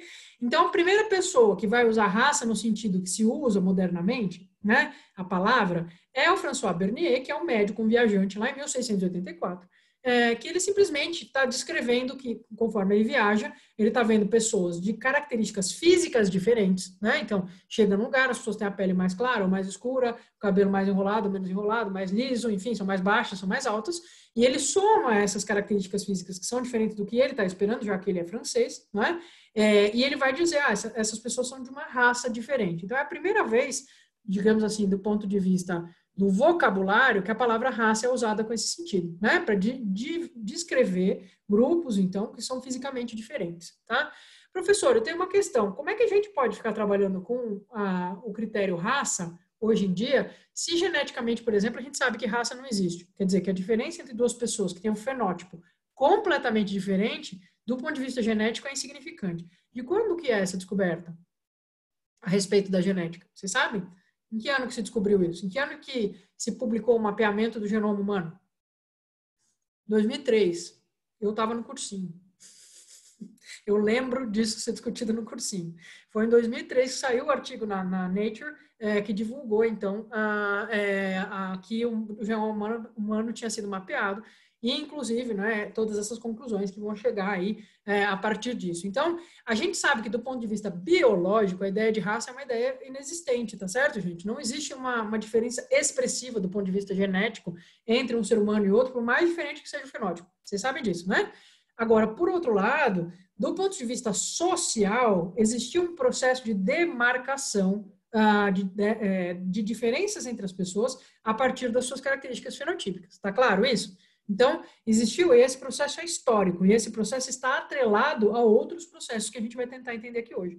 Então, embora a categoria raça, do ponto de vista biológico, ela não faça sentido, do ponto de vista da história e da sociologia, ele faz todo sentido, tá certo? Faz todo sentido no sentido de que ele existiu, ele foi criado, ele cumpriu uma função política ao longo do tempo, ok? Então, por isso que a gente precisa entender, é por isso que eu comecei falando disso aqui. Então, qual que é a primeira vez que usaram essa palavra para descrever pessoas que eram fisicamente diferentes? Em 1684. Então, agora, nós vamos passar por alguns pensadores que foram responsáveis por ir construindo a ideia que vai sustentar o racismo científico. E o que é o racismo científico? É a ideia, e é isso que eu preciso que vocês entendam, tá? Nós vamos chegar aqui, quando a gente chegar no Linneu, a gente vai extrair qual que é a base do pensamento do racismo científico, tá bom? Então, aqui o Robert Boyle, ele está aqui só para vocês saberem que, quando eu falo que é pensamento científico, eu não estou brincando, vocês conhecem o Boyle de onde? Vocês já ouviram falar esse nome, não? Não tem? Em outras matérias? Então, ele é um cientista que vai atuar em diversas áreas, na física, na química, né? Enfim, mas ele também vai ter um pensamento sobre isso, né? E ele acha, quando a gente fala que um pensador é monogenista, é que ele acha que a humanidade toda veio de um único casal, né? Como se fosse Adão e Eva. Então, tinha um primeiro casal de humanos, e esse casal de humanos procriou e gerou toda a humanidade, né? Dessa maneira, ele tem muita dificuldade de explicar por que uma pessoa é fisicamente muito diferente da outra, né? E aí, ele vai para tentar entender como é que isso aconteceu, ele vai olhar para um casal de pais que tem filhos, e esses filhos têm graus variados de albinismo entre si, então eles acabam tendo colorações de pele diferentes e tal, e ele vai achar que o que aconteceu com a humanidade foi alguma coisa parecida com a desse casal. Essa é a explicação dele para existir essa diferença, certo? Depois a gente vai ter esse cidadão aqui. Eu odeio todos esses caras, certo, gente? Eu odeio todos eles, então eu vou ser bem rabugento, tá? Esse aqui é o Georges-Louis Leclerc, então, que é o famigerado Conde de Buffon, certo? Que era um naturalista, um matemático, um cara super importante do ponto de vista do pensamento científico lá no século XVIII, 1707, 1788, né? Também monogenista, também achava que o mesmo casal tinha originado toda a humanidade. E para ele, esse casal era branco, né?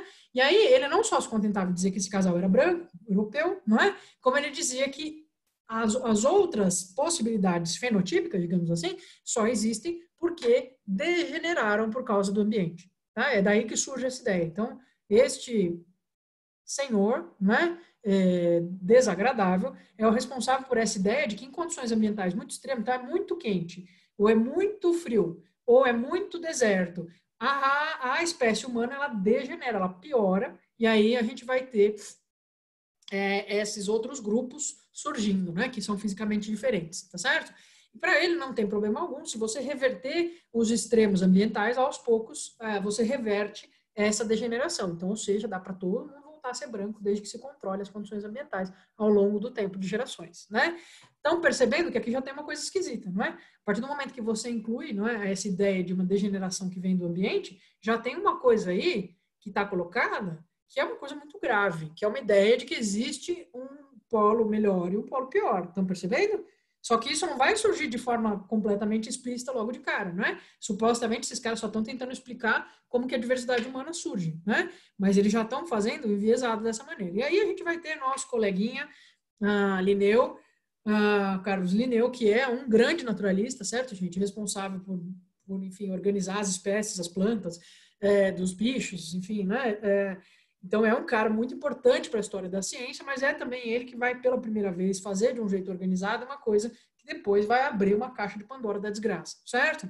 Então, eu vou mostrar aqui para vocês, porque o Linneu, não satisfeito em classificar plantas, animais, né, etc., ele vai decidir que precisa classificar os seres humanos, né?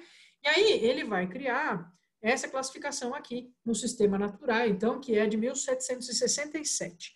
Ele vai dizer, existem 5 tipos de pessoas no mundo. Tá? 5 tipos de humanos no mundo, assim como existem espécies de outros animais e outras plantas, existem 5 tipos de seres humanos, né? Então, existe o tipo americano. Deixa eu só explicar um antes, né? Percebam como a gente está diante de uma coisa bizarra quando ele estabelece que um desses 5 tipos é o monstruosos. Monstruosos, ele enquadrava nessa categoria todo mundo que tinha algum fenótipo muito diferente. Então, pessoas que tinham nanismo, gigantismo, pessoas que tinham hipertricose, que tinham um testículo só, crianças ferais, né, que era comum na época, esse estudo. Então, essas crianças que não conviveram com outros seres humanos, então ficaram com um comportamento estranho, tudo isso ele enquadrava como homos monstruosos, né? Aí, vamos ver, então, vocês já estão vendo que é uma bizarrice, certo? Mas vamos ver quais são as outras categorias, né? O Homos americanos, então, que é como ele vai se referir aos nativos da América, não é? Eles são vermelhos de pele, eles são coléricos, eles são justos. Eles têm cabelos pretos, lisos e grossos, são teimosos, são zelosos e são livres, né? Aí, os asiáticos, eles são amarelos, melancólicos, rígidos, de cabelos pretos e olhos escuros, severos, arrogantes e gananciosos, certo? Aí, olha só que engraçado. O europeu, como é que ele é? Branco, sanguíneo, acastanhado, cabelo abundante e comprido, olhos azuis. Ele é gentil, ele é agudo, que significa que ele é um cara esperto, né? E ele é inventivo. Mas é só uma coincidência que o Linneu, que é esse cara aqui, quando ele vai descrever o europeu, ele descreve assim. Então, vamos ver como é que ele descreve o Homo africanos. Então, veja, ele vai dizer que eles são pretos, de pele, fleumáticos, relaxados, têm o cabelo preto e crespo, a pele sedosa, nariz achatado, os lábios úmidos. Vai falar que as mulheres são sem vergonha. Vai falar que eles são astutos, preguiçosos, lascivos e descuidados. Certo? Vocês estão vendo que tem uma pequena coincidência aqui, pessoal? Que todos os tipos de seres humanos que não são o europeu têm características que são ruins. E só o europeu só tem características boas. Não sei se vocês estão notando uma pequena coincidência no pensamento do Linneu aqui. Deu para notar? Mas é só por acaso, né? Desculpa, gente. Eu sei que é nojento e é espúrio. Eu avisei para vocês que era para pôr o snorkel que a gente ia mergulhar no chorume, certo? E ainda não estamos no mais baixo. Já vamos chegar, tá? Então, quando o cara faz isso aqui, caras, ele supostamente faz isso dentro da neutralidade. Vocês estão entendendo que esse cara está dizendo? Olha, eu só sou um cientista. Eu só estou descrevendo o que eu estou vendo. Existe alguma neutralidade aqui, caras? Esse pensamento é neutro, por acaso? É óbvio que não. É um europeu, usando seus parâmetros de europeu e falando de si mesmo como superior em relação aos outros. Mas não é isso mais grave que faz o Linneu aqui, para mim, tá? Para mim, a coisa mais grave que faz o Linneu aqui e que vai originar um monte de porcaria depois é que ele está associando características físicas a características morais e psicológicas das pessoas e intelectuais. Certo? E esse processo é um processo que o racismo vai deitar e rolar em cima dele. Certo? Vai gostar muito dessa ideia de que a partir das características físicas de alguém eu consigo saber como é que é essa pessoa do ponto de vista do intelecto, do ponto de vista da moralidade, do ponto de vista da psique, tá certo? Esse é um grande absurdo, isso aqui nunca devia ter acontecido, né? Mas aconteceu. Não estou dizendo que a culpa é toda do Linneu, todo sujeito histórico é uma representação de pessoa, de coisas que estavam circulando na sua época, não é? Mas essa associação, ela nunca, jamais devia ter acontecido, certo? Nunca. Nunca se devia ter associado uma coisa com a outra, mas o fato é que se associa, não é? Até a gente chegar ao ponto mais baixo. Oi, David, pode dizer.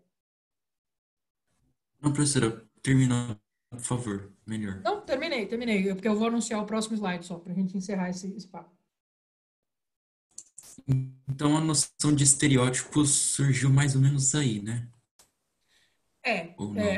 Mas é isso, você tem razão, né? Então, ele é o primeiro que enuncia isso. E aí, o que vai acontecer é que depois, para desenvolver o estereótipo mesmo, porque quando a gente fala de estereótipo, nós estamos falando de algo que fica na sua cabeça e nem você saber de onde veio, o desenvolvimento do estereótipo vai ter a ver também com essa penetração na propaganda, nas peças de teatro, nos livros, no cinema depois, né? Então, a construção do estereótipo é um fenômeno cultural mais amplo, né? Mas ele vai estabelecer as bases para o estereótipo, sim. Vem de dentro da ciência, vocês percebem? É um naturalista que vai fazer isso. Então, excelente pergunta, David, tá? Gente, eu vou só concluir, talvez eu precise escapar uns minutinhos, mas eu realmente preciso amarrar essa ideia, eu não posso deixar ela aberta, tá? Porque eu estou tratando com material radioativo aqui. Esse pedaço é Chernobyl e eu não posso deixar quieto, né? Então, vamos lá. Então, o ponto mais baixo, digamos assim, não é, desse pensamento... bom, então a gente tem esse cara aqui, por exemplo, Charles White, que ele vai dizer que as raças, elas são uma marca de que Deus fez cada tipo de pessoa para uma determinada região e que a gente não tem que ficar se engraçando para sair para regiões que não são a nossa, por isso que tem diferenças físicas. E ele vai defender, inclusive, que cada raça é uma espécie, ou seja, se você decidir procriar com uma pessoa de uma raça diferente da sua, provavelmente os seus descendentes vão ser inférteis e vão ter problemas, porque não é para ser feito assim. Então, a aparência física diferente seria uma barreira natural, né? Então, essa ideia é uma ideia que, enfim, vai ter muita repercussão depois, principalmente nos Estados Unidos. Isso explica porque que a segregação lá passa por uma questão física também, tá? Tudo bem? Agora, aí aqui sim, gente, não dá para ser pior do que esse cara aqui. Eu odeio esse cara. Se eu pudesse voltar no tempo e bater em alguém, com certeza eu bateria no Mendels, tá certo? Esse cara, inclusive, o pensamento dele é intensamente divulgado por células neonazistas hoje em dia, e ele é o cara que introduz de forma explícita a ideia de que existe superioridade racial. E, óbvio, quem é superior são os brancos, certo? Então, existe hierarquia de raças. O primeiro cara a dar nome para a hierarquia de raças é esse desgraçado aqui, tá certo? E ele divide basicamente, olha que visão de mundo complexa que ele tem. Ele vai dizer que a humanidade tem dois tipos de humanos, os feios e os bonitos, certo? Então, tem as raças feias e as raças bonitas, né? As bonitas são as brancas e as raças feias são as escuras, inferiores, imorais e animalizadas, tá certo? Ele vai, inclusive, questionar, ele vai dizer que as raças escuras, e aí no caso dele, escuro é todo mundo que não seja branco, de fato, não é? Vai, inclusive, questionar a humanidade das pessoas, vai dizer, não sente emoções, né? Não são capazes de emoções humanas. Tá certo? Então, isso aqui é o mais baixo que desce o pensamento racista, é nojento, né? É muito escroto, mas vejam, é também de dentro da ciência que sai isso. Aí você vai me dizer, professora, não devemos condenar esses caras, porque na época todo mundo era racista, né? É que nem querer condenar um cara que tinha escravo aqui no Brasil, todo mundo tinha escravo, vocês não me venham com essa, hein? Não me venham com essa, ok? Podemos condenar? Podemos julgar? Podemos, claro que podemos. Inclusive, porque na mesma época, eu trouxe só 2 exemplos para vocês, poderia dar infinitos, tá certo? Não estou dizendo que fosse dominante, mas existia já gente que achava isso um absurdo, né? Trouxe 2 exemplos bem diferentes só para vocês verem, tá?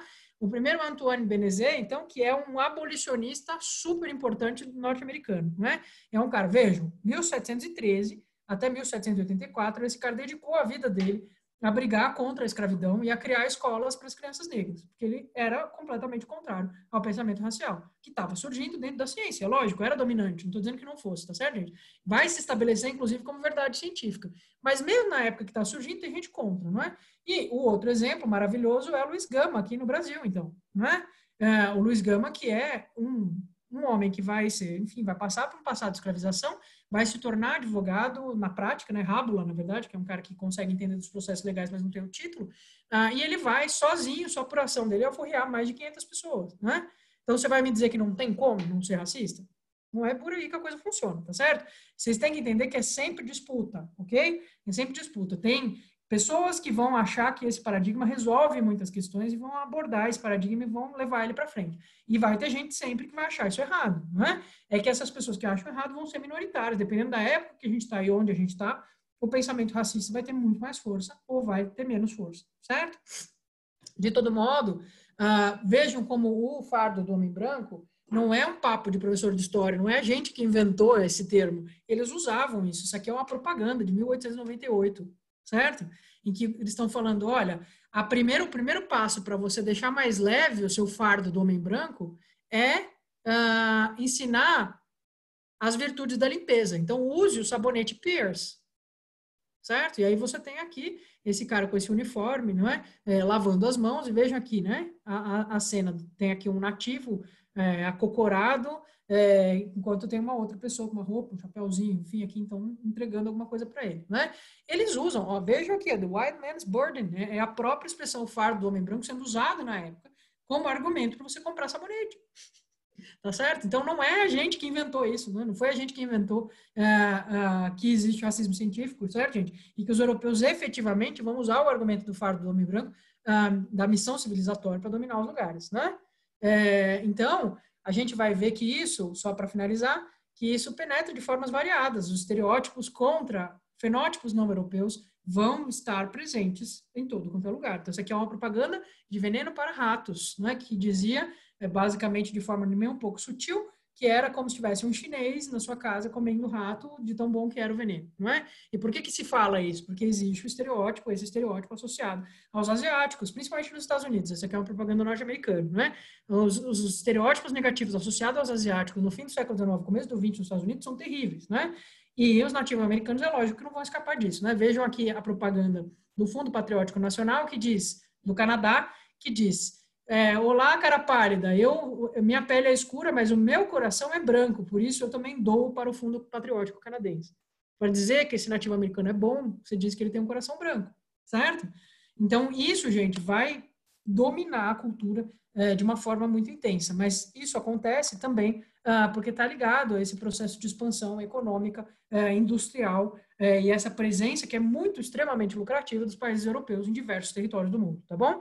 Eu espero não ter acabado com a vida de vocês com essas informações, né? Eu não gosto também de falar disso, mas eu acho muito importante entender de onde isso vem, tá? Não existe neutralidade, tá certo, gente? Então, esse pensamento científico, ele serviu a esse processo, né? Não estou dizendo que os caras estavam fazendo isso exatamente porque eles sabiam que ia virar depois o que virou no século XX, né?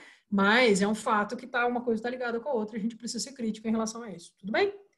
Beleza, pessoal? Vocês têm alguma dúvida, alguma questão? Professora, e o darwinismo social? Ele foi desenvolvido mais ou menos em que época? Também a partir daí, também a partir da segunda metade, né? Principalmente 1870 ali, que a gente vai ter os teóricos argumentando isso, né? E aí o darwinismo social, ele tem um sentido que passa mais pelo interno da sociedade, mas também vai ter gente que vai usar a lógica da evolução para argumentar que as sociedades elas têm estágios de desenvolvimento e se a sua está num estágio mais baixo, então isso justifica a intervenção de um estágio mais alto, né?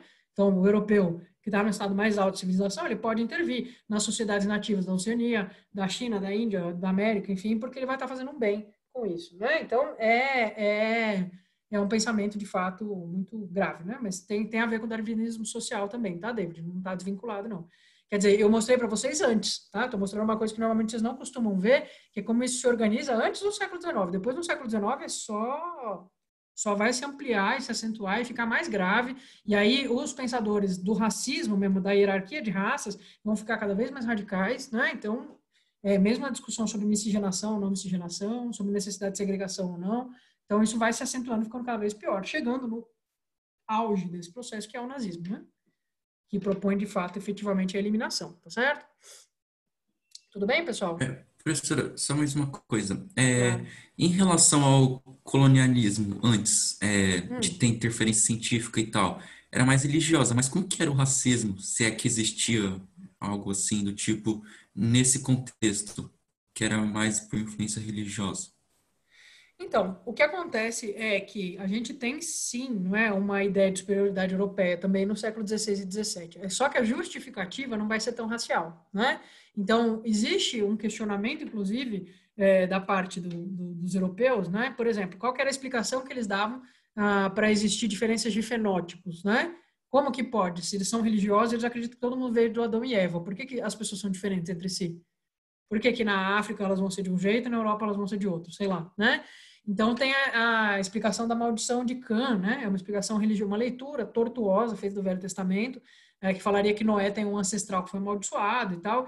E aí tem uma leitura, uma tradução mal feita que dá a entender que esse ancestral teria a pele mais escura. Então, os colonialistas do século XVI e XVII vão pegar isso, vão dar uma abraçada nesse negócio, né? Principalmente nos Estados Unidos, e vão falar, tá vendo? Na verdade, já está determinado pela Bíblia, porque o Noé, ele fica bravo com o filho dele, que é o Cã, né? E fala que você vai ser escravizado pelos seus irmãos e os seus descendentes vão ser escravizados pelos descendentes dos seus irmãos. É isso, essa é a maldição do Noé, né? Então, eles vão argumentar, vão falar, ó, é isso, as pessoas de pele mais escura são descendentes do Cã e tal. Então, é um argumento, mas sempre passa pela religião, você percebe, David? Até tem uma relação com o fenótipo, tem, mas o argumento nunca é porque essa pessoa que é biologicamente inferior a mim, entendeu? É essa que é a virada que tem que é isso mesmo. O Cã pegou, estão me falando aqui, é isso. O Noé estava doidão de vinho dentro da tenda dele, o Cã entra na hora que não era para entrar, e aí pai do Velho Testamento não tem essa de dar bronca, não. Ele amaldiçoa você e as próximas gerações da sua família todas, né? Então, não sei se deu para entender, David. Então, passa por essa ideia, não é? No caso dos nativo-americanos, se entendia que eles eram inocentes. Eles vão considerar eles como se fossem crianças. Então, sendo crianças, eles podem ser catequizados, não é? No caso dos africanos, em geral, vai entrar mais dentro dessa lógica da maldição de Cã, tá bom? Mas essas são todas discussões religiosas, tá bom? Beleza, valeu, professora. Imagina. Pessoal, então eu desculpem ter passado do horário, é que esse tema não dava para deixar pela metade, porque é um tema muito, muito grave, né, para a gente deixar mal entendido. Eu espero que vocês não tenham ficado muito chateados com essa aula. E na aula que vem a gente vai falar bastante mal dos europeus que fizeram isso, né? Então é isso aí, tá bom? E a gente se vê então na quinta-feira que vem, se não ficou mais nenhuma dúvida, tá? Beleza? Então, até semana que vem. Tenha um bom fim de semana, descanse e a gente se vê se bem que tá longe o fim de semana ainda, né? Mas enfim, tenha um bom resto de semana, um bom fim de semana e a gente se vê quinta-feira que vem, tá bom? Quarta-feira que vem.